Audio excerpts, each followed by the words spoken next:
ano yung sense of the Senate because the resolution calls for the sense of the Senate. I know for a fact that there are a number of us who are opposed to the move to bury former President Marcos sa libingan ng mga bayani. Hindi ko lang alam kung ilan. So palagay ko, when that is called to the floor, magkakaalaman kung sino ba talaga yung tutol at hindi.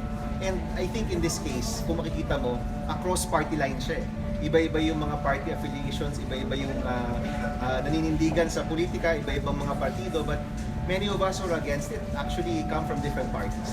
Sir, kayo sa Aquino family, like, I'm sure you've discussed this. Ano yung sentiment? Actually, no, we haven't discussed it, no? But, you know, maraming nakakakalimot na hindi lang naman si Tito Ninoy yung biktima ng martial law eh.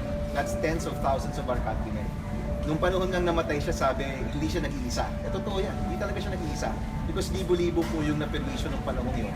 Bilyon-bilyon yung nanakaw, libo-libo rin yung namatay. So, you know, we're really hoping na hindi ito matuloy, maging malinaw yung posisyon natin na kapag nagnakaw ka sa ating bayan, kapag nanakit ka, kapag may ginawa kang masama, hindi ka dapat ginagantipalaan.